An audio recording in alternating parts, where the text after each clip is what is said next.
Paulo foi casado por muitos anos no regime da comunhão parcial com Luana, até que um desentendimento deu início a um divórcio litigioso.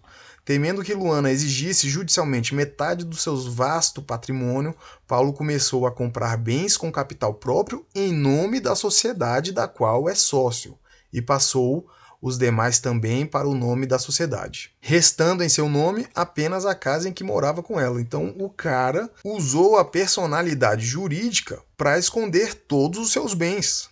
Né? Lembra que lá na aula anterior a gente aprendeu bastante que normalmente o bem da sociedade pode ser escondido no patrimônio pessoal do sócio? Aqui é o caso contrário, né? O sócio está usando o nome da sociedade para esconder o seu patrimônio pessoal. Perfeito? Então vamos lá. Acerca do assunto, marque a opção correta. Item A.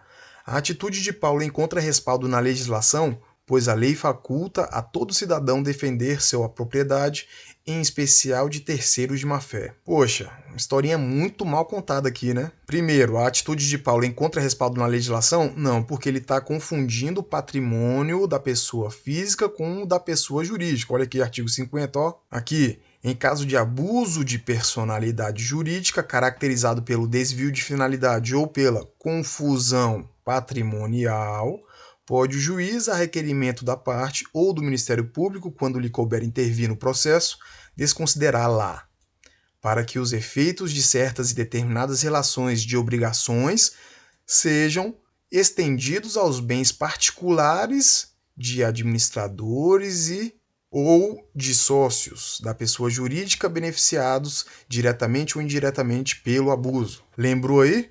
Aqui, ó, o caput diz que para que obrigações da pessoa jurídica possam ser estendidos aos bens particulares de administradores e sócios. E o contrário também pode acontecer? Sim, está no parágrafo 3º aqui, ó. O disposto no caput e nos parágrafos 1º e 2º deste artigo também se aplica à extensão das obrigações de sócios ou administradores à pessoa jurídica. E é justamente o caso da nossa questão. Concluindo, pode haver confusão patrimonial? Não, porque a confusão patrimonial é caso de abuso de personalidade jurídica. Pronto. Item A errado, certo? A atitude de Paulo não tem respaldo na legislação e muito menos a gente pode afirmar que a lei faculta a todo cidadão defender sua propriedade, em especial de terceiros de má-fé. Sem dizer que o enunciado não disse em nenhum momento que Luana está agindo de má-fé. Só disse aqui que ela vai exigir metade do patrimônio judicialmente. Ok? Então vamos lá. Item A erradíssimo. Item B. É permitido ao juiz afastar os efeitos da personificação da sociedade nos casos de desvio de finalidade ou confusão patrimonial, mas não o contrário, de modo que não há nada que Luana possa fazer para retomar os bens comunicáveis. Já vimos também, itemzinho errado, né? Primeira parte aqui tá certa? Tá. Porque é permitido ao juiz afastar os efeitos da personificação da sociedade nos casos de desvio de finalidade ou confusão patrimonial? Perfeito. É justamente o caput do nosso artigo 50. Olha aqui, ó. O juiz pode desconsiderar a personalidade jurídica nos casos de desvio de finalidade ou pela confusão patrimonial. Tranquilo. Primeira parte está certinha. E a segunda parte? Mas não o contrário, de modo que não há nada que Luana possa fazer para retomar os bens comunicáveis. Negativo, porque o nosso parágrafo 3º justamente inverte a situação. Vamos ler de novo. O disposto no caput também se aplica à extensão das obrigações de sócios ou de administradores à pessoa jurídica. Qual que é a obrigação aqui do sócio Paulo? A obrigação dele é a partilha dos bens com o divórcio. E se ele esconde os bens em nome da sociedade, o que o nosso parágrafo 3º diz? Que será aplicada a extensão das obrigações do Paulo à pessoa jurídica. Entendido? Por isso, nossa questãozinha aqui errou na segunda parte. Perfeito? Então, item B não é a nossa resposta. Vamos lá, item C agora. Sabendo que a teoria da desconsideração da personalidade jurídica encontra aplicação em outros ramos do direito e da legislação, é correto afirmar que os parâmetros adotados pelo Código Civil constituem a teoria menor, que exige menos requisitos. Essa resposta é certa ou errada? Tô nem aí, porque está trazendo questão de doutrina. eu estou nem aí. Agora é questão de literalidade. O foco principal é literalidade. Então vamos pular. Vamos lá para D. No caso de confusão patrimonial, gerado pela compra de bens como patrimônio particular em nome da sociedade, é possível atingir o patrimônio da sociedade, ao que se dá o nome de desconsideração inversa ou invertida, de modo a se desconsiderar o negócio jurídico, havendo esses bens como matrimoniais e comunicáveis. Nossa leitura é um pouquinho mais complexa, mas dá para fazer com a literalidade? Dá. Vamos ver? E já vimos bastante sobre o nosso artigo 50 para resolver essa questão. Vamos lá, aqui por partes. Ó. No caso de confusão patrimonial, não está havendo a confusão patrimonial aqui? Sim. Paulo está escondendo seu patrimônio no nome da sociedade. Artigo 50. Gerado pela compra de bens com um patrimônio particular em nome da sociedade. Muito bem, foi o que a gente acabou de dizer. Seguindo.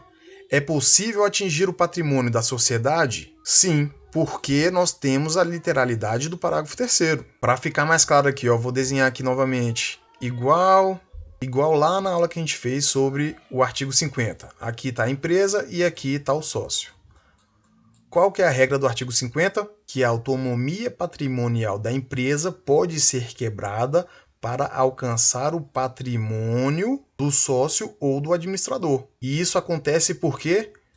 Para cumprir com obrigações que estejam aqui na pessoa jurídica, tá? Obrigações aqui, ó, tô botando o ozinho, obrigações assumidas pela pessoa jurídica. Esse é o caput do nosso artigo 50. Agora, o parágrafo 3º diz o quê? Que o contrário também pode ocorrer. A autonomia do patrimônio da pessoa física pode ser quebrada para alcançar o patrimônio da pessoa jurídica. E isso acontece por quê? Porque existem obrigações da pessoa física que precisam ser cumpridas. Perfeito?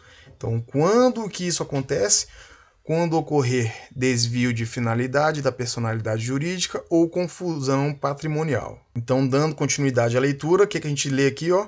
É possível atingir o patrimônio da sociedade? Sim. Ao que se dá o nome de desconsideração inversa ou invertida? Também sim. E isso é bem lógico. O artigo 50 traz a desconsideração da personalidade jurídica. E se podemos também fazer o contrário, nada mais lógico dizer que o parágrafo 3º é o caso de desconsideração inversa ou invertida. E concluindo aqui, ó, isso acontece de modo a se desconsiderar o negócio jurídico, havendo esses bens como matrimoniais ou comunicáveis. Perfeito. Vamos desconsiderar os negócios jurídicos realizados por Paulo, que resultaram na confusão patrimonial, e por isso esses bens são matrimoniais e comunicáveis, ou seja, esses bens não são livres, esses bens compõem o matrimônio em processo de divórcio e que também se comunicam com a sua ex-cônjuge, ok?